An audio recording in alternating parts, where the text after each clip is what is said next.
नमस्कार, मैं दुर्गेंद्र चौहान। आज़ादी के 75 साल के बाद भी सामाजिक बराबरी सिर्फ किताबों तक ही क्यों सिमटी रह गई, ये एक बड़ा सवाल है।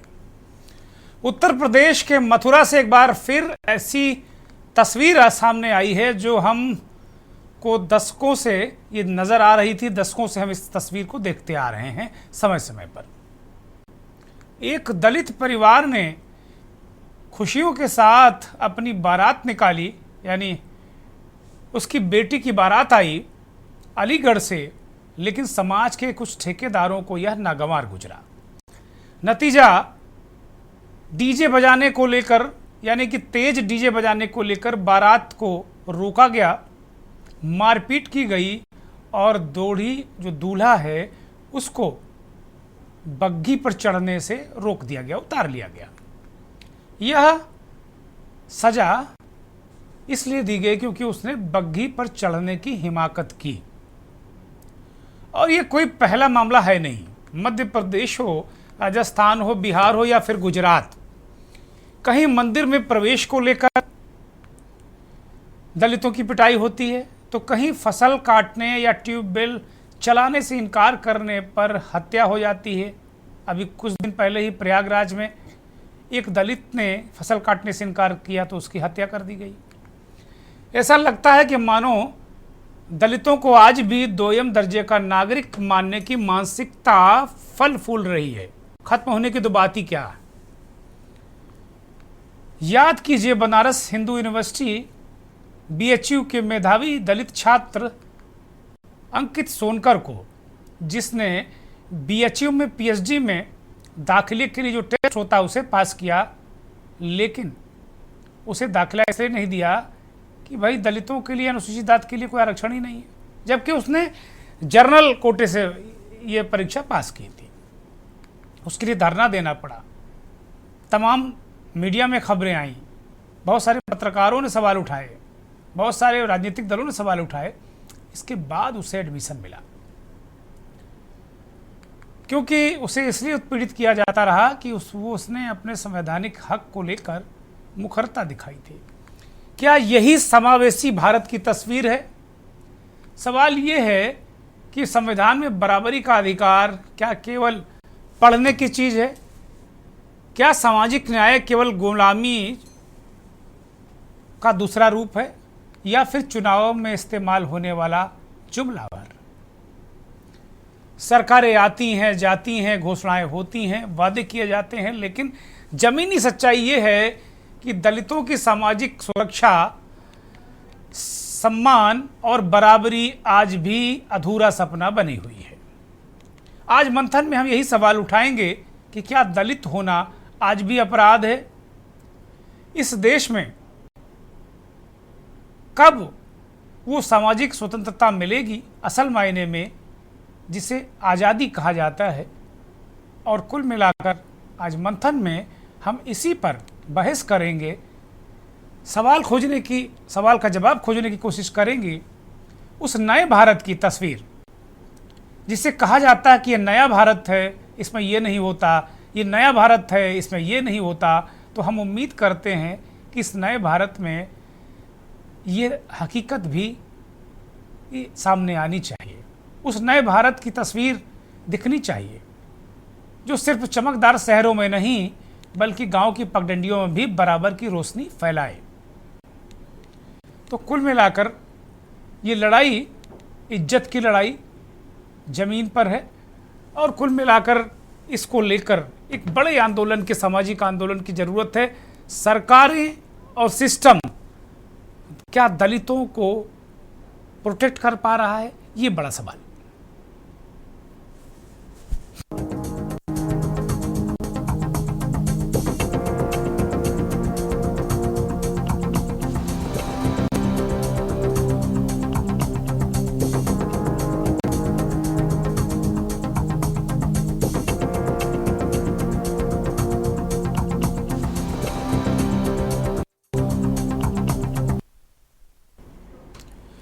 मथुरा की जो बारात है उसने बहुत सारे प्रश्न खड़े किए हैं, बहुत सारी चीज़ों को सामने लाकर खड़ा किया है।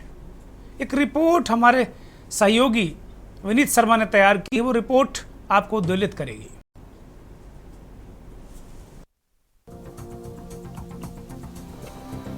दलित एक ऐसा शब्द जिसे सुनकर दूसरी जातियों के माथे पर बल पड़ जाता है।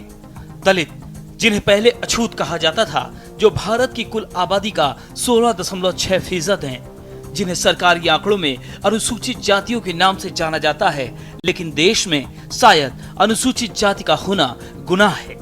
संविधान निर्माता बाबा साहब भीमराव अंबेडकर ने जिस तरह समानता के अधिकार की लड़ाई लड़ी, 21वीं सदी में भी वो पूरी तरह से अमल में नहीं लाई जा सकी, क्योंकि यूपी के मथुरा जिले में जो कुछ हुआ वो इस बात की तस्दीक करने के लिए काफी है।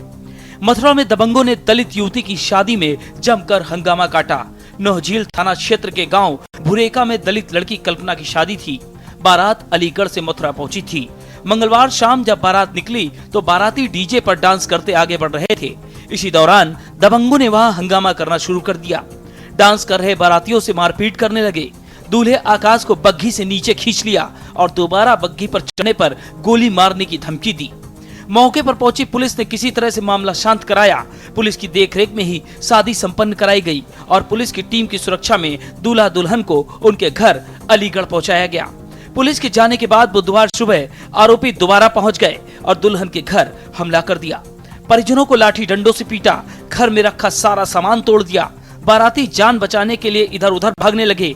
हमलावरों ने महिलाओं के साथ भी अभद्रता की। दोबारा सूचना पर पुलिस और भीम आर्मी के कार्यकर्ता मौके पर पहुंचे। इस बार भी आरोपी मौके से फरार हो गए। वहीं दुल्हन के चाचा ने 3 नामजद सहित 20 से 25 लोगों के खिलाफ थाने में तहरीर दी।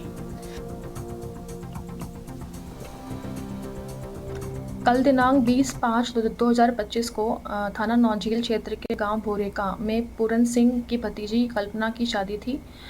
शादी के दौरान रात लगभग 12:30 बजे डीजे बजाने को लेकर के वाद विवाद हो गया। वादी द्वारा दी गई तहरीर के आधार पर अभियोग पंजीकृत कर लिया गया है तथा आवश्यक वैधानिक कार्रवाई थाना नौझील स्तर से की जा रही है।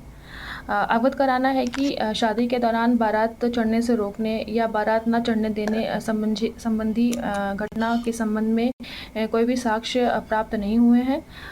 रात में हुए वाद विवाद और मारपीट के संबंध में संगत धाराओं में अभियोग पंजीकृत कर लिया गया है तथा आवश्यक वैधानिक कार्रवाई सुनिश्चित की जा रही है। दलितों के साथ हुई ये घटना कोई पहली नहीं है। इससे पहले भी दलितों के साथ कई बार इस तरह की घटनाएं सामने आई हैं। फिल्मी दुनिया में भी दलितों पर हुए अत्याचार की कहानी को दिखाकर उन्हें समानता का हक दिलाने की कोशिश की गई है, लेकिन शायद देश के रहनुमाओं को इसकी सुध ही नहीं। फिल्म फूले इसी दबे कुचले वर्ग की कहानी है, जिसमें जाति के भेदभाव के खिलाफ उठाई गई आपत्तियों का जिक्र है, जिसके निर्माता देश के प्रधानमंत्री से इसे देखने की अपील कर रहे हैं। और मैं आप सभी लोगों को धन्यवाद देना चाहता हूं, आभारी हूं कि आप लोगों ने हमारी फिल्म फूले को इतना प्यार दिया। सारे थिएटर्स में एक मास मूवमेंट चलाया। ये मिशन और भी ताकतवर होगा अगर हमारे पूज्य ऑनरेबल प्रधानमंत्री श्री नरेंद्र मोदी जी और हमारी ऑनरेबल प्रेसिडेंट द्रौपदी मुर्मू जी इस फिल्म को देखें। मैं उनसे तहे दिल से दरख्वास्त करता हूं कि फूले देखें और उनके अमूल्य विचार पूरे देश और विश्व के साथ शेयर करें। महात्मा ज्योतिबा फूले और सावित्रीबाई फूले के लिए ये एक महान श्रद्धांजलि होगी। मथुरा में दलित समाज की बेटी और दूल्हे के साथ जो कुछ हुआ, उसने अपने पीछे कई सवाल खड़े किए हैं। सवाल है कि आखिर इसके लिए जिम्मेदार कौन है? वो कौन लोग हैं जो आज भी दलितों पर जुर्म करने से संकोच नहीं करते? क्यों जाति के नाम पर इंसानियत का बंटवारा हो रहा है? क्या दलितों को सर्व समाज में सम्मान से जीने का हक नहीं है? ऐसे तमाम सवाल हैं जो 21वीं सदी में यक्ष प्रश्न बनकर सामने खड़े हुए हैं, जिनके जवाब मिलना अभी बाकी हैं। स्पेशल डेस्क के न्यूज इंडिया।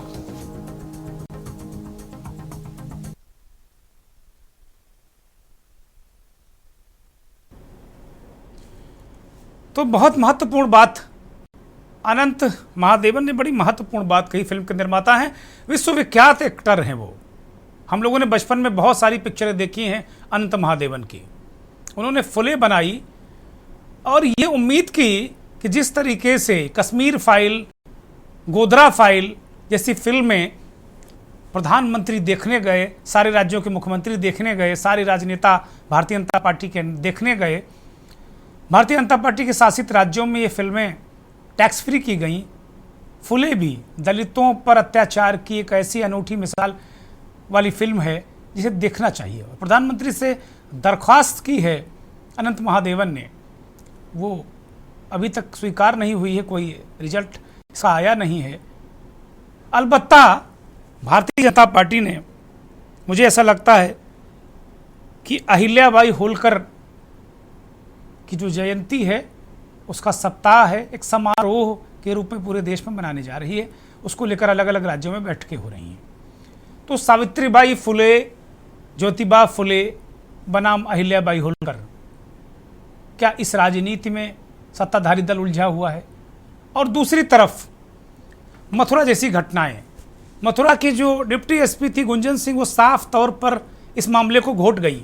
उन्होंने कहा कि कहीं बारात चढ़ने न देने, रोकने जैसी कोई बात थी नहीं, लेकिन चीख चीख कर वो कह रहे हैं कि नहीं, इस तरीके की घटनाएं हुई। 2 बार पीटा, एक बार डीजे की आवाज़ बजाने को लेकर कि भाई डीजे नहीं बजेगा। पहले भी आगरा में भी एतमादपुर में डीजे नहीं बजने दिया गया था, दलितों की बेटी की शादी में डीजे नहीं बजने दिया गया था, उसमें मुकदमा भी हुआ था। और उसके बाद मथुरा, वहीं से सटा हुआ ये इलाका है, ये पूरा जो इलाका है यहाँ पर इस तरह की घटनाएं होती हैं। और जहाँ जिस गांव में घटनाएं हुई वहाँ 80% अनुसूचित जाति के लोग हैं, तब भी वो अपने जो रवायतें हैं वो पूरी नहीं कर पाते हैं। बहुत सारी घटनाओं की एक लंबी फहरिस्त है। जो लोग कहते हैं कि नहीं आज दलितों पर अत्याचार नहीं होते, वो अपने दिल पर हाथ रखकर पूछें, आज भी होते हैं अत्याचार। इस सामने नमूने हैं। ठीक है, पुलिस अगर उसको डिनाई करेगी तो अत्याचार थोड़ी डिनाई हो जाएगा, हुआ है इस तरीके की चीज़ें। और इस पर सवाल उठ रहे हैं कि क्या बाबा साहब ने जो सिस्टम बनाया था उस सिस्टम पर क्या चलकर दलितों, शोषितों, पीड़ितों, बहुजनों पर काम नहीं हुआ, केवल उनका इस्तेमाल राजनीतिक रूप से हुआ। और आज भी कहीं घोड़ी चढ़ने को लेकर, कहीं बारात चढ़ने को लेकर, कहीं बग्गी पर चढ़ने को लेकर अभी भी दलित होना पाप है क्या? क्या वो सामान्य जीवन नहीं जी सकते? और सबसे बड़ी बात कि जैसे ही ये बात आती है तो एक खास वर्ग इसे अपने स्वाभिमान से जोड़ लेता है। सत्ताधारी लोग या सत्ता से जो बाहर बैठे लोग, सबको अनुसूचित जाति के लोगों का वोट चाहिए, लेकिन क्या इस कीमत पर, उनके अपमान की कीमत पर? ये बड़ा सवाल है। आज मंथन का शीर्षक यही है कि अगले जन्म मोहि दलित न कीजिए। एक बहुत ही अपीलिंग टैगलाइन है। इस तरीके की चीज़ें बहुत पीड़ादायक हैं। और आज़ाद समाज पार्टी के नेता चंद्रशेखर लगातार इस घटना को लेकर भी उन्होंने कहा है कि इस तरह की चीज़ें हुई हैं। पहले भी होली के दौरान भी इस तरह की घटनाएं हुई थी उत्तर प्रदेश में और देश भर में। हमारे साथ मेहमान जुड़े हैं, भारतीय जनता पार्टी के नेता ममता रतूड़ी जुड़ी हैं, रविंद्र प्रताप सिंह समाजवादी पार्टी के नेता जुड़े हैं, आदित्य त्रिपाठी कांग्रेस के प्रवक्ता हैं, सुशील रत्नाकर एक राजनीतिक दल चलाते हैं, दलित चिंतक हैं हमारे साथ, अमिताभ कुमार वरिष्ठ पत्रकार हैं, मनीष शर्मा राजनीतिक विश्लेषक के तौर पर हमारे साथ जुड़ गए हैं, और शनावर अली खान अभी हमारे साथ जुड़ेंगे आज़ाद समाज पार्टी से थोड़ी देर में, और हमारे सहयोगी मथुरा से जुड़े हुए हैं सुशील चौधरी। सुशील चौधरी, जिस तरीके से अभी मैंने सुना डिप्टी एसपी को, वो कह रहे हैं कि बारात रोकने, घोड़ी बग्गी पर ना चढ़ने देने, डीजे बजाने, इस तरह की चीज़ें नहीं हुई, आपस में सामान्य मारपीट है। क्या ये ऐसी सामान्य मारपीट की घटना है सुशील चौधरी? आपको बता दूं कि मंगलवार को रात को 12 बजे थाना नौजील क्षेत्र के गांव भूरे का गांव है, जहां एक दलित परिवार में एक बारात आई थी। बारात आने के बाद रात को 12:30 बजे के लगभग जब बारात चढ़ाई जाती है, तो जिसको लेकर कुछ जाट समुदाय के जो लोग हैं उनको आपत्ति होती है। इसके बाद उनके साथ मारपीट की घटना की जाती है। मारपीट करने के बाद काफी तोड़फोड़ की जाती है, जिसके बाद जो दलित समाज है वह डर और सहम गया। सुशील जिसके बाद सुशील उन्हें- सुशील मैं जानना चाहता हूं, सुशील रोक रहा हूं आपको, क्यों आपत्ति होती है? सुशील सुशील मुझे सुने, आपत्ति क्यों होती है? अगर किसी की बेटी की शादी हो रही है तो खुशी की बात है, क्यों आपत्ति होती है? वहां के लोगों को किस बात को लेकर आपत्ति थी सुशील? जी सर, मैं आपको बता दूं कि उनका कहना है कि गांव में जिस तरीके से 80% जो शेड्यूल कास्ट है, जिस तरीके जो पहले एक प्रथा चली आती थी कि जैसे आप ठाकुर समाज, तो वो जो पुराने जमाने में एक प्रथा थी कि वह बारात नहीं निकाल सकते हैं, घोड़ी पे नहीं चढ़ सकते हैं। इसको लेकर कहीं ना कहीं अभी भी कुछ देखने को मिलता है, जैसे कि अभी का जो भूरेका का मामला है वो वही सेम मामला है, जहां दलित परिवार की जो घोड़ी चढ़ के दूल्हा जाता है उसको लेकर उन्हें दिक्कत हुई है। दिक्कत होने के बाद उनके साथ मारपीट की है। मारपीट करने के बाद जब दलित जो परिवार है उसके द्वारा डायल अंडर पे फोन किया गया है, तो डायल अंडर आने के बाद प्रशासन द्वारा उस शादी को संपन्न कराया गया है। पुलिस की देखरेख में शादी हुई है, लेकिन कहीं ना कहीं देखा जाए तो यह आज भी कुप्रथा चली आ रही है, जिसका जो समाज है, समाज में एक कुप्रथा है जिसका बहुत ही गलत असर समाज में पड़ता है। कहा जाता है कि सुशील ये भी खबर है, अभी अभी ये भी खबर है सुशील ये भी खबर है कि रात में पुलिस वहां गई, फेरे करा दिए और रात में ही ये कहा कि दुल्हन लेके चले जाओ, रात में ही विदा करा दिया। बाकी बचे जो कुछ बाराती, दोबारा फिर दबंगों ने हमला किया, उन्होंने दौड़ा दौड़ा कर कूटा है, कस के पीटा है दोबारा। तो एक घटना के बाद दूसरी घटना, ये तो साफ साफ तौर पर नेग्लिजेंसी है पुलिस की।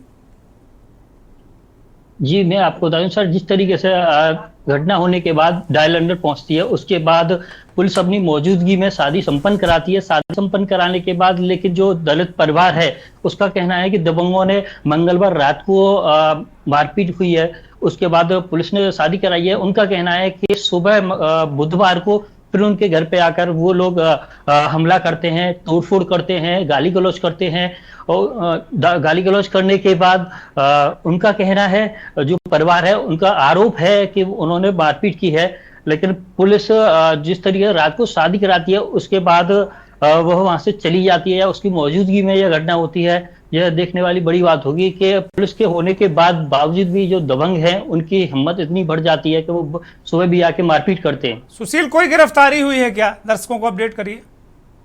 जी, मैं आपको बता दूं कि 3 लोगों के खिलाफ नामजद मुकदमा किया गया है, जबकि 20-25 लोग जो हैं वह जो 20-25 लोग हैं उनके खिलाफ अज्ञात में मुकदमा किया गया है। अभी तक कोई गिरफ्तारी नहीं हुई है। पुलिस का कहना है कि जांच चल रही है। जांच जैसे ही जो लोग हैं वो फरार हैं, जैसे ही गिरफ्तार आएंगे उनको गिरफ्तार किया जाएगा। ठीक है, बहुत शुक्रिया सुशील, बहुत धन्यवाद। तो कुल मिलाकर अगर देखा जाए तो इसमें कुछ लीपापोती ही हुई है, अब तक कोई कार्रवाई हुई नहीं है। भारतीय जनता पार्टी के नेता ममता रतूड़ी की तरफ रुख करेंगे। ममता रतूड़ी, बातें चाहे जो कुछ कर लें हम, चाहे एक बिल्कुल बाबा साहब के प्रतिमा के चरणों में जाके लौट जाएं, लेकिन आज भी स्थिति, जो लोग बहुत खम ठोक कर कहते हैं कि ना पहले वाली स्थिति नहीं, आज भी ऐसी स्थिति है। हमारे सहयोगी ने एक दर्जन भर घटनाओं को निकाल कर रखा है, वो घटनाएं स्क्रीन पर चलाई जाएं जो घटनाएं हैं उत्तर प्रदेश और अन्य राज्यों की। ये घटना कितनी शर्मनाक है कि आप किसी की बेटी की शादी नहीं होने देंगे। वो घोड़े पर चढ़ा तो मूंछ का सवाल है, मारेंगे आप, फिर क्या मतलब है? फिर शासन, सरकार, सत्ता, दावे, इनका क्या मतलब है?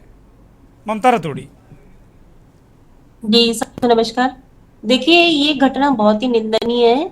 इसकी भारतीय जनता पार्टी का कोई भी नेता या कार्यकर्ता कोई भी ऐसी चीजों का समर्थन नहीं करता है, और जो भी इस घटना के लिए जिम्मेदार व्यक्ति हैं, चाहे वो किसी भी जाति बिरादरी के हों, वो दोषी हैं और उनको सजा मिलनी चाहिए। उन पे कोई ना कोई कार्यवाही जरूर होनी चाहिए, इसकी मांग हम भी करते हैं। ये बिल्कुल गलत है कि आज के युग में जो है, आज मतलब ये पीढ़ी दर पीढ़ी जो चला आ रहा है, तो ये क्या हमेशा ही चलता रहेगा? अब आज जमाना इतना चेंज हो गया है, इतना बदल गया है। मोदी जी जो हर संभव प्रयास कर रहे हैं, वो दलितों को हर जगह बढ़ावा दे रहे हैं, हर जगह आगे कर रहे हैं, और कुछ जो असामाजिक तत्व है वो उनको पिछाड़ने पे लगे हुए हैं। वो नहीं चाहते कि देश कहीं से भी जो है भाईचारा बढ़े। ये हमें हिंदुओं को कभी भी मतलब जातियों में नहीं बंटना चाहिए। जब तक ये जाति में बंटते रहेंगे, ऐसा होता रहेगा, तो ये इस तरह की घटनाएं होती रहेंगी।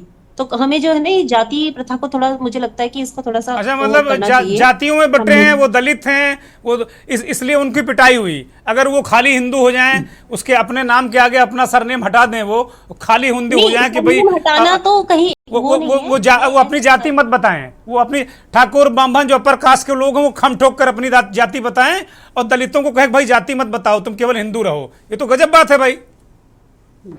बिल्कुल हिंदुओं को बंटना, हम ये दलित हिंदू का बंटना आपको नुकसानदेह है, इसलिए आपका पॉलिटिकल नुकसान है उसमें, इसलिए आप लोग इस पर जोर देते हो। कोई दलितों का प्रेम थोड़ी है आपको।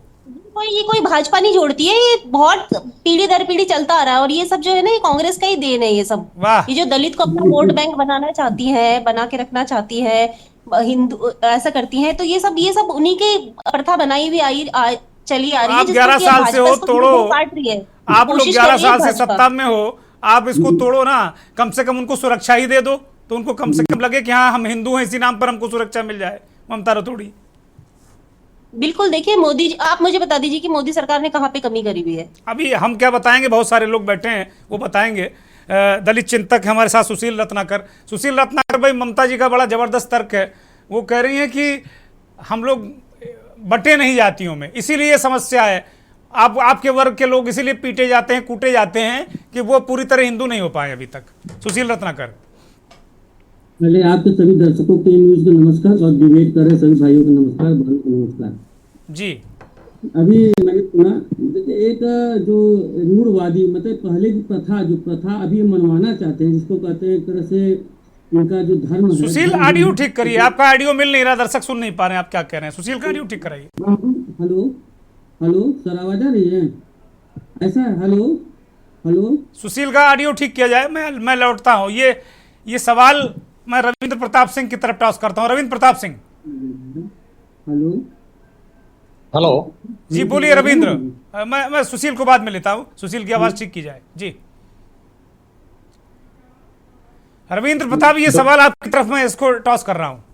जी दुर्गेन जी, देखिए ये समस्या भारत के मूल से है। जब वर्तमान भारत का एकीकरण हुआ तो दो समस्या साथ लेके एक साथ हुआ। एक तो सामंतवादी व्यवस्था और दूसरी जो वर्ण व्यवस्था, जो जाति के रूप में परिलक्षित थी। समाज का जो सबसे बड़ा वर्ग था, जिसके आधार पे चाहे अंग्रेज रहे हो चाहे सामंत लोग रहे हो, पलते थे और पोसते थे और वो सत्ता में बने रहते थे, उस वर्ग को इन लोगों ने या तो शूद्र कर दिया या अछूत कर दिया। हालत ये रही कि उनका रिप्रेजेंटेशन मजदूरी से आगे नहीं बढ़ा, केवल मजदूरी कर सकते थे, और वो न्याय में भी उनकी हिस्सेदारी हो ऐसा करके नहीं था। इन सबको देखते हुए बाबा साहब अम्बेडकर जी ने नियम बनाए बहुत सारे, जो नियम पूरी तरीके से अभी भी लागू नहीं हो पाए हैं, ये मान के चला जाना चाहना है। अब अगर आप वर्तमान समय में देखते हैं, खाली एनसीआरबी के आंकड़े, जो एनसीआरबी के आंकड़े हैं, मुझे लगता है 5% 10% नहीं है, क्योंकि एक दलित जाके एफआईआर दर्ज नहीं करा सकता है। फिर भी मानेंगे तो एक परिदृश्य उभर के आएगा कि दलितों की स्थिति क्या है। हर दिन लगभग हर 27 मिनट पे एक दलित के खिलाफ अपराध होता है, और हर दिन मुझे लगता है कि 27 दलित पे, जो एनसीआरबी के आंकड़े बताते हैं, कि उनके ऊपर अत्याचार होता है। हर हफ्ते 13 दलित की हत्या होती है। एनसीआरबी के आंकड़े बताते हैं कि हर साल 50,000 के लगभग दलितों के खिलाफ अपराध दर्ज किए जाते हैं, जबकि जो बहुत मिनिमम अभी आप बता ही रहे थे मथुरा का वाला मामला। तो दलितों के खिलाफ अपराध आज से तो हो नहीं रहे हैं। मंदिरों में नहीं जाने देंगे, पूजा नहीं करने देंगे, आपको मोची से ज्यादा आगे नहीं बढ़ने देंगे। जो भू स्वामित्व है पूरे भारत में केवल 2% है दलितों का। तो जिस जो सबसे बड़ा वर्ग है, जो पूरे देश को खिला रहा है, पिला रहा है, पाल रहा है, पोस रहा है, उसके पास केवल 2% जमीन है। इस प्रकार का सामाजिक अत्याचार, अनाचार या सामाजिक असमानता है। इसके खिलाफ आवाज उठाने के लिए मुझे लगता है कि जो एक सामाजिक वर्ग आना चाहिए, वो अभी तक नहीं आ पाया। इसके खिलाफ गुरु गोरक्षनाथ जी भी चले थे, इसके खिलाफ संत कबीरदास भी चले थे, माता सावित्रीबाई फुले भी चली थे, अंबेडकर जी भी चले, मान्यवर कांतीराम भी चले, मुलायम सिंह जी भी चले। लेकिन जो धरातल स्तर पे अधिकार मिलना चाहिए, वो अधिकार नहीं मिल पा रहा है। हम जैसी राजनीतिक पार्टियां लड़ भी रही हैं, लेकिन कुछ ऐसी पार्टियां हैं जो धर्म का आधार बना के दलितों को धर्म का आधार बना के दलितों को उपेक्षित कर देती हैं और उनको अपराध सहन करने के लिए मजबूर करती ठीक हैं। है, उनका ठीक है। प्रतिनिधित्व नगण्य कर दिया गया है। ठीक है, बड़ी महत्वपूर्ण बात है, बहुत महत्वपूर्ण बात। सुशील रत्नाकर की तरफ मैं जाऊंगा वापस। और इस बीच इस देश के जाने माने सामाजिक चिंतक और SC ST OBC मोर्चा के राष्ट्रीय अध्यक्ष डॉक्टर ओम सुधा हमें ज्वाइन कर चुके हैं। बहुत स्वागत डॉक्टर साहब। सीधे सुशील रत्नाकर की तरफ मैं रुक करूँ। सुशील रत्नाकर, रविंद्र प्रताप सिंह ने बड़ी महत्वपूर्ण बात कही कि ये एक अजीब टाइप की स्थिति बनी है।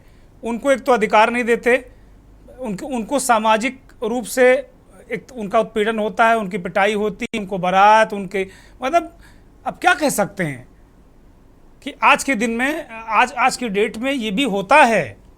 खबरें हैं, प्रमाण हैं। क्या ये कहकर छुट्टी पाई जा सकती है कि ये जड़ कांग्रेस की देन है? सुशील रत्नाकर। नमस्कार। नमस्कार सर। नमस्कार, नमस्कार, बोलिए। देखिए, ऐसा है कि अभी हमने सुना, भाजपा के नेता से सुना, सपा के सुना। देखिए, कहीं ना कहीं पुरानी विचारधारा, जैसे क्या है ना, कुछ लोग अभी भी पुराने विचार में जी रहे हैं।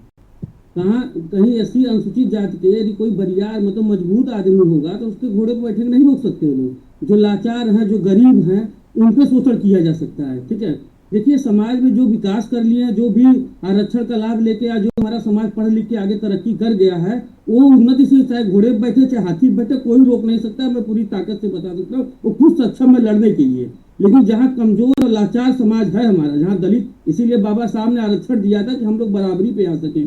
देखिए, जो सरकारें होती हैं, सरकारें दलित का वोट लेते हैं, लेकिन ये बोलना पसंद नहीं करना चाहती दलित के बारे में कि घोड़े पे क्यों नहीं। आज तक कोई समाज का कोई भी पार्टी नहीं इस बात की चर्चा करेगी, क्योंकि उनको सोचता अगड़ा जात का वोट बिगड़ न जाए, उनका अगड़ा जात हमसे नाराज न हो जाए, इसलिए मैदान में वो खुद के उसका समर्थन नहीं करते हैं या उसका जो भी पीड़िता है उसकी मदद नहीं करते हैं। कहीं न कहीं प्रशासन भी इसको लीपापोती में लगा रहता है। यदि प्रशासन चाहे कानून व्यवस्था ठीक हो जाए, हम लोगों को जागरूकता अभियान, जागरूकता जैसे सब चला रहे हैं, इस समय तिरंगा यात्रा चला रहे हैं, ऐसी यात्रा हम लोगों को चलाना चाहिए समाज के लिए। जो पुराने उच्च जात के लोग हैं उनको आगे आना चाहिए और समाज की जो विचारधाराएं हैं और लोगों को एक समाज मानव, एक समान मानव अधिकार के रूप में सब मानव एक समान है, कोई न छोटा न कोई बड़ा। ऐसे जो उच्च जात के लोग हैं उनको भी अग्रसर होके इसकी समर्थन करना चाहिए और इसका विरोध करना चाहिए जहां कहीं घोड़े पे बैठने की कोई रोक रहा है। लेकिन अभी तक कोई भी ऐसे दल या ऐसा कोई भी पार्टी, ऐसा कोई बड़ा अधिकारी, अभी जैसे आपने बताया फुले जी में पिक्चर चल रही है, इसको टैक्स फ्री होना चाहिए। मतलब दलित के समाज, खाली दलित के नाम से हम तो अपने को गर्वित समझते हैं कि मैं दलित समाज से पैदा हूँ, तो दलित की लड़ाई लड़ने के लिए आज बाबा साहब ने जो संविधान दिया है उस संविधान की लड़ाई लड़ रहे हैं। और संविधान को मानने वाले हैं, सभी लोग पीडीए की बात मानने वाले कह रहे हैं पीडीए के लिए, लेकिन कभी भी दलितों के मैदान की बात करते हैं, कोई समस्या आती है तो वहाँ कोई नहीं करता। आज बाबा साहब योगी जी भी कहते हैं कि दलितों का वोट ले रहे हैं, सब वोट लेने का काम करते हैं। अगर जात नुकसान न हो जाए, अगर वोट न खराब हो जाए, इसलिए कोई बोलता नहीं है। ठीक है, सुशील रत्नाकर। मनीष शर्मा को चर्चा में शामिल करते हैं। मनीष शर्मा, बहुत इस तरह की घटनाएं इधर कुछ ज़्यादा देखने को मिल रही हैं। पहले इस तरह की घटनाएं होती थी, लेकिन एक अंतराल के बाद इधर हाल के वर्षों में और हाल के दिनों में, महीनों में घटनाएं बहुत सारी हुई हैं। वो फेहरिस्त हम लगातार चला रहे हैं। ये तो गजबी घटना है। मथुरा में भी अभी फरवरी में इस तरह की घटना हुई, अभी होली के दौरान मारकूट हुई है, आगरा में इसी तरह की घटना हुई है, प्रयागराज में उसने दलित ने कहा कि भाई हम आपका खेत नहीं काट पाएंगे, गोली मार दी। तो बहुत सारी चीज़ें हैं। अब इसको हम कैसे इसको देखा जाए, क्योंकि ये बात कह के बच सकते हैं कि साहब जातिवाद मत करो, जातियों में बंटते हैं इसलिए उत्पीड़न होता है। ये दलील कहाँ तक ठीक है? नहीं, देखिए, आप अगर इसको अगर पॉलिटिकल आईने में, राजनीतिक आईने में नहीं देखेंगे तो बात बिल्कुल स्पष्ट नहीं होगी। तब एक जनरल जैसे लगेगा कि लंबे समय से चल रहा है इसलिए अभी भी चल रहा है।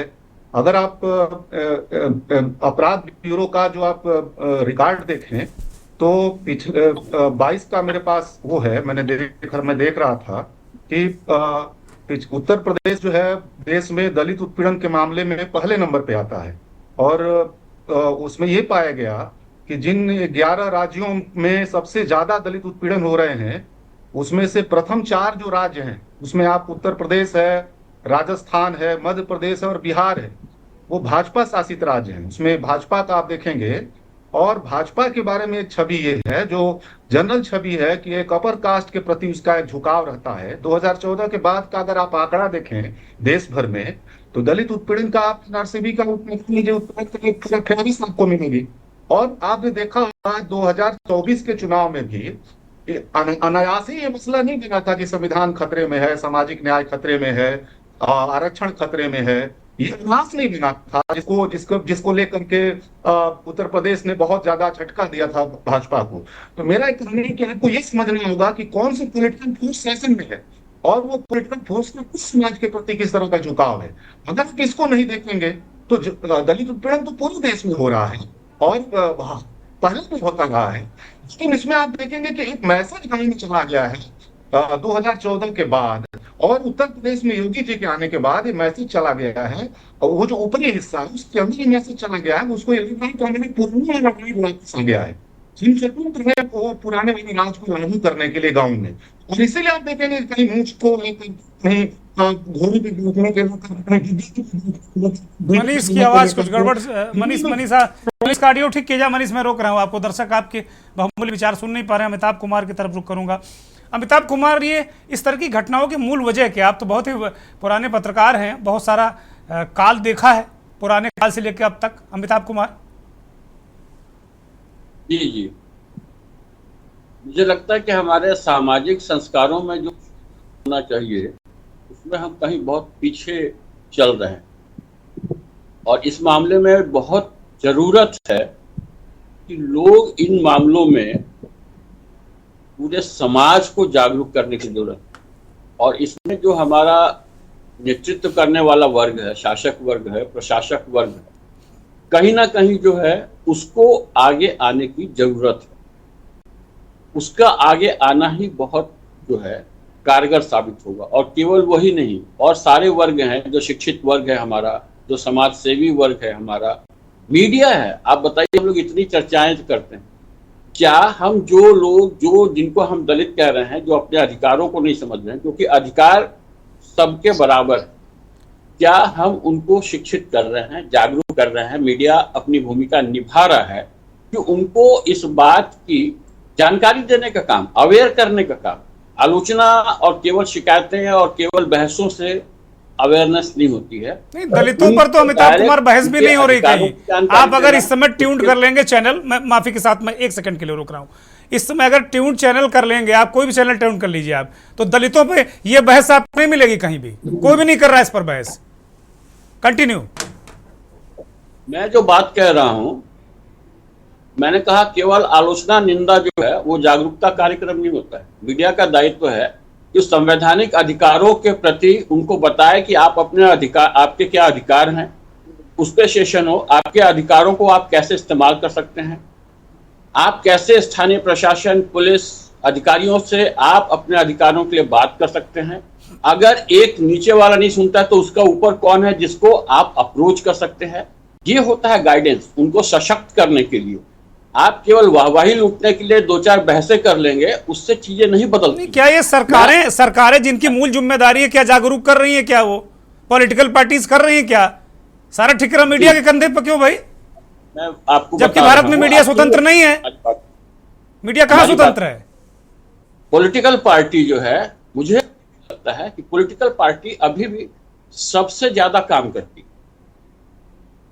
कुछ गलतियां हमने शुरू में की, जैसे आप अपने बच्चे को, जब भी आप अपने बच्चे को आप मजबूत बनाना चाहते हैं, बेहतर बनाना चाहते हैं, तो उसको गोद में रख करके और उसको ढेर सारी सुख सुविधाएं दे करके आप उसको मजबूत नहीं बना रहे होते। उसको उचित शिक्षा, दीक्षा, प्रशिक्षण दे करके आप उसको मजबूत कर सकते। लेकिन हम शुरुआत से हम ऐसी गलतियां कर रहे हैं। कम से कम स्पष्ट करिए, आप आरक्षण के समर्थक नहीं है, ये कहिए आप कि आरक्षण नहीं दिया जाना चाहिए, ये कहिए ना, आप स्पष्ट बताइए। हाँ, बिल्कुल, यही तो कह रहे हैं ना आप। दूसरे शब्दों में लपेट के आप कह रहे हैं कि आरक्षण नहीं दिया जाना चाहिए, गोद में हम पुरानी सरकारों ने खिलाया दलितों को, इसलिए वो आज सक्षम नहीं बन पाए। ये सीधे कहिए ना। मैंने आपको ये बात कह दी। कोई भी ऐसा काम जो हमारे बच्चों को परजीवी बनाए, आप अपने बच्चों को परजीवी बनाएंगे? आप उसको गोद में उठाए रखिए, वो 15-20 साल तक नहीं चलेगा। उसको उसकी क्षमता विकसित करने, सशक्त करने के लिए जो जरूरी चीजें हैं, आपने उनको प्रॉपर शिक्षित करने का इंतजाम ही नहीं किया। हमेशा आप ऐसी कोशिशें करते हैं उसको मुफ्तखोर बना दिया जाए, बहुत स्पष्ट मैं कहता हूं, और ये गलतियां हम लगातार कर रहे हैं। तो अब भी कर रहे हैं, 80 करोड़ लोगों को राशन मुफ्त में दे रहे हैं। अगर आप मुफ्तखोर की बात कर रहे हैं तो अब भी वही काम कर रहे हैं हम। अभी भी हम कहाँ संभल पा रहे हैं इस बात को लेकर? अभी भी पश्चिमी अवधारणाओं से आबद्ध हैं हम, और अभी तक हम चीजों को समझने की कोशिश नहीं कर रहे हैं। और ऐसा नहीं है कि पॉलिटिकल क्लास ने काम नहीं किया है। आप कांशीराम का नाम लीजिए, लालू यादव का नाम लीजिए, जगजीवन राम का नाम लीजिए, आपने महात्मा फूले का नाम लिया, बाबा साहब डॉक्टर अंबेडकर का नाम लिया। बहुत सारे लोग जो हैं इन्होंने अपने स्तर पर काम किया है, उनके अंदर एक जागरूकता लाई है, बहुत छोटे छोटे से काम। लालू यादव मुख्यमंत्री बने, वो पानी का टैंकर लेके चले गए और उनको नहलाना शुरू किया और उनको साफ कपड़े पहनने का तरीका बताया। आप सोच सकते हैं इससे उनके अंदर कितनी हिम्मत बढ़ी। उनको ये समझ में भी आया, सावित्रीबाई फुले के योगदान में आप जैसे विद्वान पत्रकार अब अच्छी तरह जानते हैं कि ज्योतिबा फुले और सावित्रीबाई फुले का क्या योगदान है। अभी उन पर एक फिल्म बनी, अनंत महादेवन कह रहे हैं कि भाई प्रधानमंत्री जी देख लो, अगर कश्मीर फाइल और गोधरा फाइल देखी जा सकती है तो फुले क्यों नहीं देखी जा सकती? ये सवाल उठता है। और दूसरी बात, सबसे और महत्वपूर्ण बात, कि ज्योतिबा फुले और सावित्रीबाई फुले के विचारों को आगे और बढ़ाने के बजाय काउंटर में ले आए कि अहिल्याबाई होलकर को ले आए। अब उन पर कार्यक्रम शुरू हो गए हैं। ये हो रहा है। मैं एक ब्रेक पर जा रहा हूं। अमिताभ कुमार, मैं आऊंगा, मुझे एक ब्रेक लेना है, मैं एक ब्रेक पर जा रहा हूं।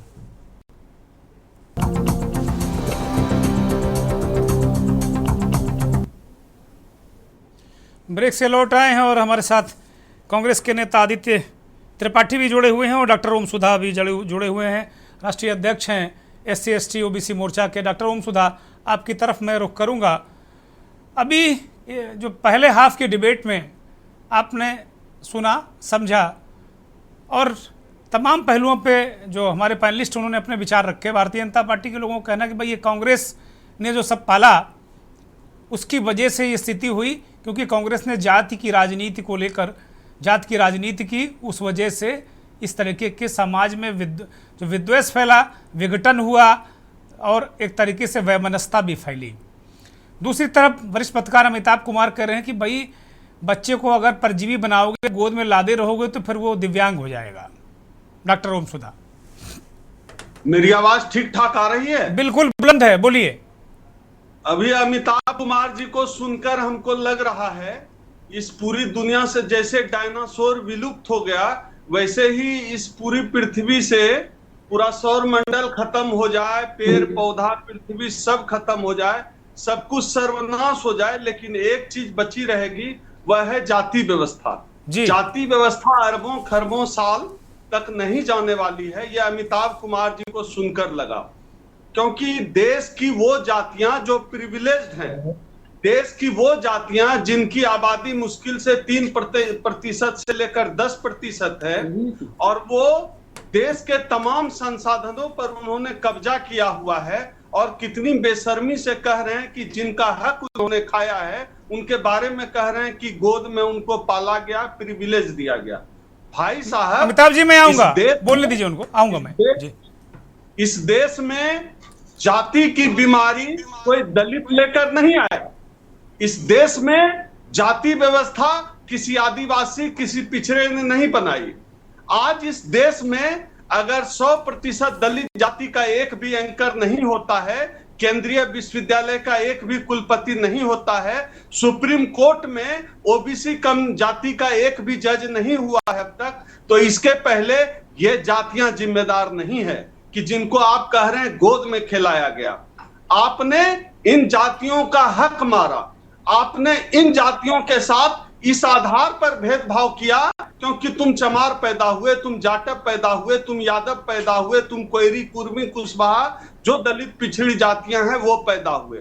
और रक्त शुद्धता का दंभ आपके अंदर इतना भरा पड़ा है कि आप भारत से अमेरिका भी जाते हैं तो जाति के कचरे की पोटली अपने साथ लेकर जाते हैं। क्या यहां से गया हुआ समाज अमेरिका और कनाडा में भी जातियों के अंदर शादी नहीं करता है? आप बताइए, आप जो अमिताभ कुमार जी इतना कह रहे हैं कि जो है ये जातियां इसलिए पिछड़ी है क्योंकि गोद में खिलाया गया। भाई साहब, इन जातियों को आपने बीमार कर दिया। भाई साहब, इन जातियों की आपने हकमारी की।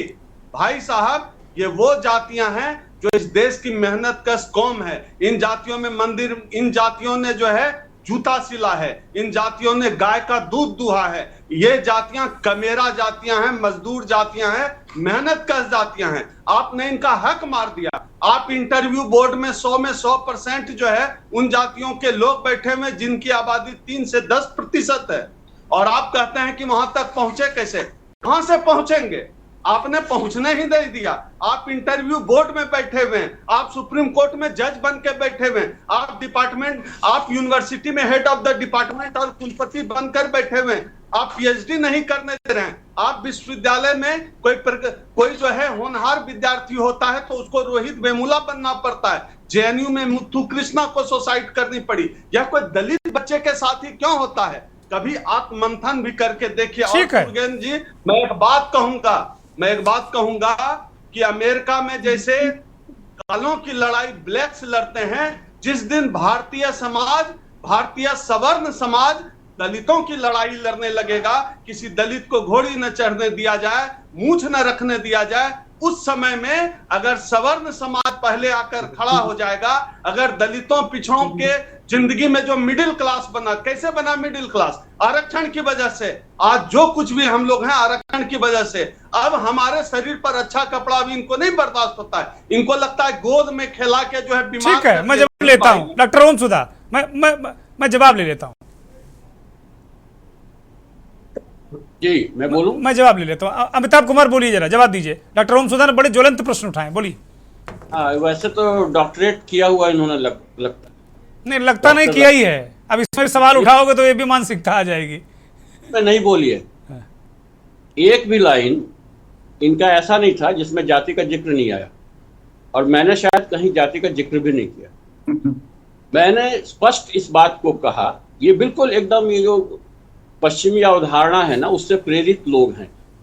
ये चीजों को उन्हीं दृष्टि से देखते रहते हैं, और ये बिल्कुल नहीं चाहते कि लोग सशक्त हों, मजबूत हों। मैंने क्या कहा? शिक्षित होना सबसे पहली शर्त। और मुझे लगता है कि यहाँ जो बैठ करके इतने बेहतर ढंग से बोल रहे हैं, उसका प्रमाण है कि ये शिक्षित हैं, इन्होंने पढ़ाई लिखाई की है और आज मजबूती से अपनी बातों को रख रहे हैं। ये अलग बात है कि मैं उसे जिस दृष्टि से देख रहा हूं उसमें मुझे लग रहा है कि वो एंगल ही गलत है समाज को देखने का, लेकिन ये अपने बात को सशक्त ढंग से रख रहे हैं ना। अगर इनकी तरह ही शिक्षित हर वर्ग का बच्चा हो जाएगा तो क्या कोई उसको अपनी बात मजबूती से रखने से और अन्याय सहने को मजबूर कर पाएगा? नहीं हो सकता। ठीक है, तो जरूरत यह है कि उसको उस ढंग से शिक्षित करें। नहीं, एक बात और आपको बता दूं, आपने प्रधानमंत्री का जिक्र किया था, तो मुझे लगता है कि प्रधानमंत्री मोदी ने जितने उदाहरण दिए हैं, मजदूरों के पैर धोए हैं, उनका सम्मान किया है, हर एक ऐसे बड़ी परियोजना में वो लोगों को संदेश दे रहे हैं कि मेहनत करने वालों का सम्मान करना सीखो। अपने भाई अमिताभ जी मत धोए पैर, मत धोए पैर। मथुरा जैसी घटना को रोक दें। दलित ये नहीं कह रहा कि मेरे पैर धो आके, वो दलित नहीं कह रहा पैर धो। मथुरा की घटना रोक दें। क्या संदेश गया कि दलितों को घोड़ी पर चढ़ने दिया जाए? क्या उनकी बारात निकाला जाए? संदेश गया क्या आया? ये कोई बात थोड़ी होती कि हम आपके पैर धो और फिर आपको पीटे हम। कौन सी बात है भाई ये? आदित्य त्रिपाठी, ठीक है, मैं रोक रहा हूं। आदित्य त्रिपाठी को चर्चा में लेता हूं। आदित्य त्रिपाठी, अभी भारतीय जनता पार्टी के नेता ने कहा कि ये सारा कचरा आप लोगों ने दिया जातिवाद का। आदित्य त्रिपाठी। दुर्गेंद्र जी, शायद भारतीय जनता पार्टी के लिए कुछ भी खराब होता है तो वो सब कांग्रेस ने किया, क्योंकि वाकई हमने 70 साल राज किया। और आप जब एक डेटा उठा के पढ़ेंगे, आजादी से लेकर क्या स्थिति थी और कांग्रेस के गवर्नमेंट तक, कांग्रेस के रूलिंग तक दलितों में क्या सुधार हो रहा था, नहीं हो रहा था, तो आप देखेंगे कहीं ना कहीं हमने शिक्षा पे बहुत ज्यादा जोर दिया, गांवों तक विद्यालय पहुंचाने का काम किया, शिक्षा में उनको आरक्षण देने का काम किया, शिक्षा में भी हमने उनको सुविधाएं देने का काम किया। और आज कोई आपने आसान नहीं किया आदित्य त्रिपाठी, वो पिछड़े थे, वो शोषित थे, वो समाज में बहुत पीछे थे। आप उनको लेकर आए होंगे आगे, कोई एहसान नहीं किया। आ रहा हूँ ममता रतूड़ी, आ रहा हूँ ममता रतूड़ी, शौच के लिए जाने के लिए ममता रतूड़ी, मैं आ रहा हूँ आपके पास, मौका दूंगा, मैं मौका दूंगा, आ रहा हूँ। आदित्य कंप्लीट करिए जल्दी से। देखिए, खुले में शौच की बात पर आ गई। पहले तो शिक्षा सबसे जरूरी थी, जो कि इन्होंने पहला काम किया कि शिक्षा से दूर रखने का काम किया दलितों को, चाहे वो पिछड़े हो चाहे वो दलित हो। आप देख लीजिए, लगातार हमारे नेता राहुल गांधी यही डिमांड कर रहे हैं कि जो प्रधानमंत्री के आगे पीछे 13 लोग जो नीति इस देश की डिसाइड करते हैं, उनमें कितने दलित हैं, उसमें कितने सवर्ण हैं और कितने ओबीसी हैं, इसको देखा जाना चाहिए। सबको बराबर एक हिस्सेदारी देनी चाहिए, ताकि एक जो समाज के लिए नीति निदेशक जो तय करे वही सही हो। लेकिन आज तक क्या हो रहा है, वही 13 लोग जो देश चला रहे हैं, लगातार वही 13 लोग चला रहे हैं, जो जिसमें एक भी दलित नहीं है, ठीक है, ठीक है, जिसमें एक भी ठीक है, ठीक है, ठीक है, ठीक है, ठीक है। आदित्य त्रिपाठी, आदित्य त्रिपाठी, ठीक है। ममता बोलिए। आने के बाद ही राष्ट्रपति का उन्हें इतना एक जो है प्रथम नागरिक का सम्मान प्राप्त हुआ। शायद ममता जी को पता नहीं है कि दलित राष्ट्रपति बना देने से देश का उद्धार नहीं होना। देश का उद्धार तब होगा जब आप हर दलित को उनका हक देंगे। आप देख लीजिए, आए दिन दलितों का शोषण उत्पीड़न बढ़ते जा रहा है। भारतीय जनता पार्टी की जहां जहां सरकार है, वहां पर क्या हो रहा है, भारतीय जनता पार्टी के नेता उनका शोषण कर रहे हैं। कभी मध्य प्रदेश जैसी घटना आती है जहां पे आज मथुरा की घटना को लेकर बैठे हैं आदित्य त्रिपाठी, मथुरा की घटना को लेकर बैठे हैं हम, मथुरा की घटना के रेफरेंस में यह चर्चा कर रहे हैं आज हम। कोई अगर आज मैं बहुत बहुत धन्यवाद देना चाहूंगा दुर्गेंद्र जी कि आपने साहस दिखाया, आपके चैनल ने साहस दिखाया सच दिखाने का। वैसे तो हमेशा अगर कोई चैनल साहस दिखाता है तो के न्यूज है, लेकिन इस बात पर चर्चा होनी चाहिए और दलितों को निश्चित तौर पे आरक्षण, ये जो राहुल गांधी लगातार डिमांड कर रहे हैं कि जिसकी जितनी जनसंख्या है उस हिसाब से उसको आरक्षण मिलना चाहिए। ठीक है, तो ये जाति जनगणना भी बहुत जरूरी है। ठीक है, ठीक है, ठीक है। अन्य मुद्दे लेकर आएंगे। आज दलित उत्पीड़न को लेकर जो हम चर्चा कर रहे हैं कि ये घटनाएं हो रही हैं, भाई शादियों का सीजन है, बारात नहीं निकालने दे रहे हैं लोग, इस तरह की स्थितियां नहीं करने। हम इसकी निंदा करते हैं। ये कौन सी मानसिकता है? ये मनुस्मृति की मानसिकता है जो भारतीय जनता पार्टी के लोग लगातार इस देश में लागू करना चाहते हैं। आदित्य त्रिपाठी, अब जवाब लेने दीजिए। आदित्य त्रिपाठी, जवाब लेने दीजिए भाई, आपस में चर्चा मत करिए, जब इसकी जांच होगी मैं दोनों को रोक दूंगा। फिर कोई भारतीय जनता पार्टी का नेता मिलेगा, कोई ना कोई कार्यकर्ता मिलेगा। ठीक है, आप लोग आपस में चर्चा कर लीजिए, आपस ही में चर्चा कर लीजिए। फिर आप दलित को सम्मान दिया था, दोनों को मैं रोकता हूँ, मैं दोनों को रोकता हूँ। पार्टी के लोग समझ पाते ममता जी। ठीक है आदित्य त्रिपाठी, अब मेरे पास ज्यादा वक्त नहीं है, मैं सुशील रत्नाकर को फिर से चर्चा में शामिल करता हूं। सुशील रत्नाकर, अभी तक जो चीजें निकल कर आई, एक हमको जो क्रक्स दिखा कि वरिष्ठ पत्रकार अमिताभ कुमार ने कहा कि शिक्षा दीक्षा देनी चाहिए थी और उन्होंने सबको कर्तव्य बोध कराया, मीडिया भी उसमें शामिल है, मीडिया भी वो काम नहीं कर रहा है। ये बिल्कुल सही बात उन्होंने कही कि मीडिया ने भी जागरूक करने का काम नहीं किया, मीडिया भी हिंदू मुस्लिम और इसी में उलझ गया, उसने भी काम वो नहीं किया जो करना चाहिए था। अब उलझा या जो भी रहा हो, लेकिन वास्तव में मीडिया को जो काम करना चाहिए समाज के वर्गों के एम्पावरमेंट के लिए वो काम नहीं किया। एक ये हो गया।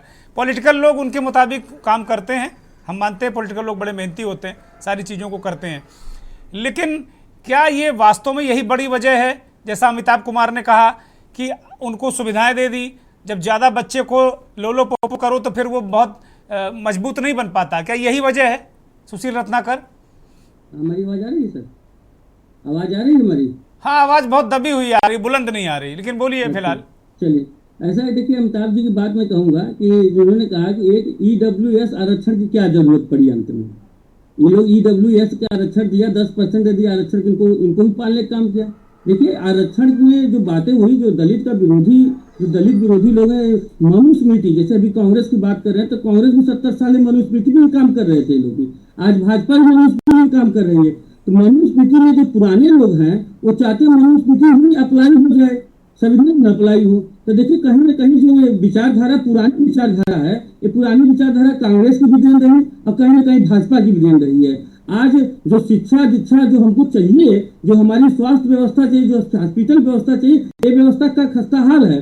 लेकिन देखिए धर्म के नाम से हम लोग कहाँ कहाँ तो उतर रहे हैं। तो धर्म बात नहीं करते, धर्म नहीं है, इन धर्म के साथ साथ हमारे देश की ठीक है जो हमारा नौजवान, हमारा दलित भाई शिक्षित हो। ठीक है सुनील, मैं रविंद्र को लेता हूँ, मेरे पास 1 मिनट का वक्त है। रविंद्र, मैं आपको चर्चा में शामिल करता हूँ।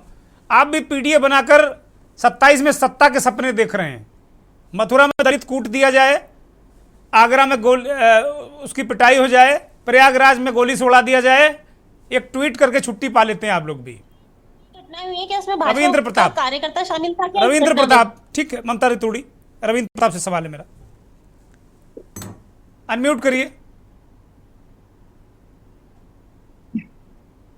दुर्गेन जी, जो आपने बोला उसमें हमारे वर्जन में और आपके वर्जन में विभेद है। हम सारी लड़ाई जो है दलित उत्पीड़न की लड़ते हैं, पिछड़े उत्पीड़न की लड़ते हैं और हर बूथ स्तर पे लड़ते हैं। अब एक हमारे दलित चिंतक भाई ने कहा था, जो सबसे बड़ी बात थी उसको बताना भी बहुत जरूरी है। उन्होंने कहा कि जब दलित समाज सशक्त हो जाता है तो उसके खिलाफ नहीं खड़ा होता है। कि समाज की मानसिकता ही ऐसी है कि हमारी महामहिम राष्ट्रपति महोदया को भी बेइज्जत किया जाता है, हमारे न्यायाधीश महोदयों को भी जाति के आधार पर बेइज्जत किया जाता है, हमारे प्रशासनिक पुलिस अधिकारियों को भी किया जाता है। जब एक सेना की बेटी की जाति बता दी जाती है तब भी एक समाज का बहुत बड़ा वर्ग खड़ा हो जाता है। और ये जो सामाजिक अन्याय हो रहा है, आपकी पार्टी के नेता ने बताई थी भाई, जाति तो आपकी पार्टी के नेता रामगोपाल ने बता दी थी कि वो जाटो जाति ने बताया उस बेटी को, उस जाति को गौरवान्वित करने के लिए। लेकिन जो मनुस्मृति वाला समाज उसके खिलाफ खड़ा हो गया।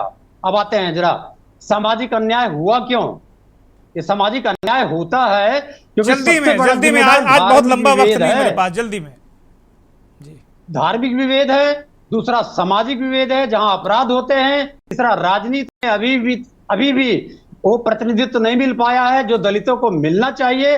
और आरक्षण, 2 जगह ही आरक्षण लागू होता है, एक शिक्षा में, एक नौकरियों में। सरकारी नौकरी खत्म कर दी और प्राइवेटीकरण कर दिया शिक्षा का। पढ़ी कहां से पाएंगे दलित लोग अगर नहीं पढ़ पाएंगे? बड़ा सवाल है। और जैसे भी अमिताभ कुमार ने कहा कि भाई शिक्षा दीक्षा जो उनको आगे खूब अच्छे से पढ़ाओ। डॉक्टर ओम सुधा कह रहे हैं कि पढ़ने नहीं देंगे, वो पीएचडी करने नहीं देंगे, बोर्ड में नौकरी लेने नहीं देंगे, बहुत सारी चीजें। मनीष शर्मा, मैं आपके पास आ रहा हूं। अमिताभ कुमार, मैं आपको वक्त दूंगा मात्र 20 सेकंड का, मेरे पास वक्त नहीं है ज्यादा। मनीष शर्मा, मैं आपकी तरफ आ रहा हूं। ये जो पूरा मसला है, मथुरा जैसी घटनाएं, आज मैंने मथुरा की घटना के आलोक में बहुत सारी घटनाओं को लेते हुए इस पर बात की है। मथुरा जैसी घटनाएं लगातार रिपीट हो रही कि बारात नहीं चढ़ने देंगे, घोड़ी पे नहीं चढ़ने देंगे, मूछ नहीं रखने देंगे, डीजे जोर से बजाओगे तो पीटेंगे। ये कैसे रुकेंगी भाई मनीष? देखिए, मैं अपनी बात जब कह रहा था तो मैंने कहा आपसे कि इसकी सेंटर जो वजह है, मुख्य वजह है, वो पॉलिटिकल है। इसको समझना चाहिए। एनसीआरबी की अगर रिपोर्ट देखें तो पहले नंबर पे दलित उत्पीड़न के जो 4 राज्य हैं, पहले, दूसरे, तीसरे और चौथे नंबर पे, वो भाजपा शासित राज्य हैं। वो उत्तर प्रदेश की रिपोर्ट दिखा रहे हैं क्या 2022 की? जी, उसके बाद से मुझे लगता ही नहीं रिपोर्ट। ये उत्तर प्रदेश है, ये राजस्थान है, ये मध्य प्रदेश है, ये बिहार है। आप इसको समझिए। और उत्तर प्रदेश में जितनी 11 राज्यों में 97% घटनाएं हुई हैं, उसमें उत्तर प्रदेश 23% आता है। 23% हिंसा का वो जगह हो गया है। तो मेरा ये कहना है कि ये अनायासी नहीं 2024 में ये बात बनी कि संविधान खतरे में है, आरक्षण खतरे में है, सामाजिक न्याय खतरे में है। और अगर आप हिस्ट्री में जाइए तो वो मनुस्मृति के खिलाफ थे। और तो गांव में ये परसेप्शन बन गया है कि वो पुराना वाला राज जो अपर कास्ट का है वो फिर से लौट आया है। और इसलिए आप देखेंगे कि गांव-गांव हमले बढ़ गए। पुलिस का संरक्षण, अभी आपने जो घटना अभी बताई है, देखिए पुलिस ही इनकार कर रही है कि वहां डीजे को लेकर के हुआ, बग्घी पर चढ़ने के लिए नहीं हुआ। तो सरकारी पुलिस दोनों मामले हजम कर रही है, ना डीजे बजाने को लेकर हुआ, ना बग्घी पे चढ़ने को लेकर हुआ। वो हजम कर रही, कह रहे कुछ नहीं, आपस में नशेड़ी लड़ गए और कुछ नहीं है। जी, मैं ये कह रहा हूं कि ये सरकारी संरक्षण में ये चीजें हो रही हैं और इसमें 1000 गुना 14 के बाद वृद्धि हुई है। आप 14 के बाद हर एनआरसीबी का रिपोर्ट को आप देखेंगे, उसमें उत्तरोत्तर विकास है। मनीष कंप्लीट करिए जल्दी से। राजनीतिक कारणों से ये हमले बढ़ रहे हैं, उस राजनीति को ही निशाने पर लेना होगा। ठीक है। ममता रतूड़ी, बहुत संक्षिप्त जवाब मैं चाहता हूं। मनीष कह रहे हैं कि राजनीतिक कारणों से, राजनीति ही ऐसे मानसिकता वाले लोगों को संरक्षण देती है जिसकी वजह से दलितों पर गांव-गांव हमले बढ़ गए हैं। ये सीधे आपकी पार्टी पर आरोप है। बहुत जल्दी में। देखिए, इन्होंने पहले भी हम पे आरोप लगाए। इन्होंने कहा कि भाजपा जो है ना, अपर क्लास की तरफ इनका एक वो रहता है, सॉफ्ट कॉर्नर रहता है। इन्होंने अपनी इस डिबेट में भी पहले भी ये बात कही है। ये कहीं से भी साबित करके दिखा दे ऐसा कि भाजपा ने ऐसा कुछ करा है। हमारा तो शीर्ष नेतृत्व तो मोदी जी स्वयं दलितों के पैर धोते हैं, दलितों को का सम्मान करते हैं। हमारे पार्टी में एक बहुत बड़ी संख्या जो है वो दलितों की कार्यकर्ताओं की, जिसमें कि दलित समाज से आता है जो कार्यकर्ता, और हमारे जो महामंत्री, राष्ट्रीय महामंत्री माननीय दुष्यंत कुमार गौतम जी, वो भी दलित समाज से आते हैं। वो उत्तराखंड के राज्य के प्रभारी भी है, राज्यसभा सांसद भी रह चुके हैं, राष्ट्रीय हमारे संगठन में महामंत्री है। ठीक है।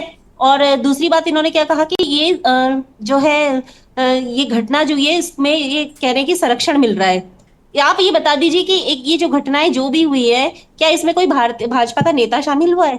भाजपा का नेता या सरकार आपकी, आपको रोकना चाहिए, सख्ती से उठा के जेल में डालना चाहिए, मार कूट के बंद करना चाहिए। ऐसे कैसे बच जाएंगे आप लोग?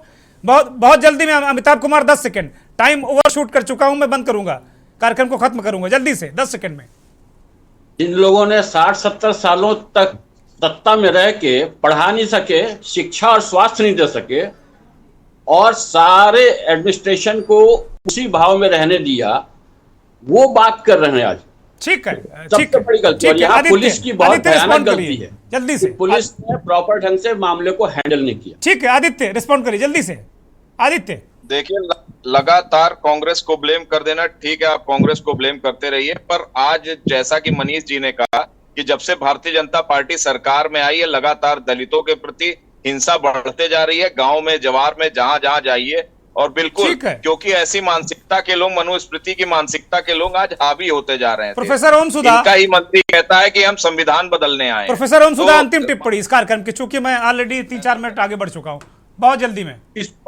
इस बात में कोई संदेह नहीं है कि भारतीय जनता पार्टी के मूल में ही दलित विरोध है, नहीं तो ये शिक्षा को इतनी महंगी नहीं करते, शिक्षा का निजीकरण नहीं करते, आरक्षण इस तरह से निजीकरण करके आरक्षण को समाप्त नहीं करते, जिस आरक्षण की वजह से जो है दलितों की जिंदगी बदली है, उस आरक्षण को समाप्त नहीं करते। मोदी जी पैर धोना बंद करें, इस देश का दलित समाज हाथ जोड़कर विनती कर रहा है, बस दलितों को घोड़ी पे चढ़ के मोदी जी शादी करने दीजिए।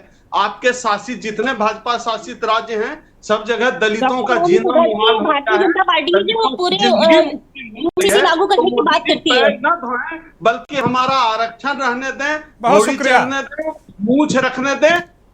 बहुत शुक्रिया,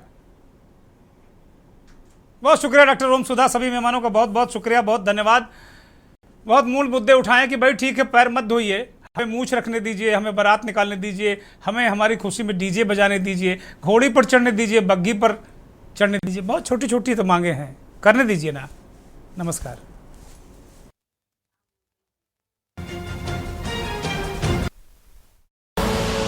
आप देख रहे हैं के न्यूज़, खबरों का सारथी।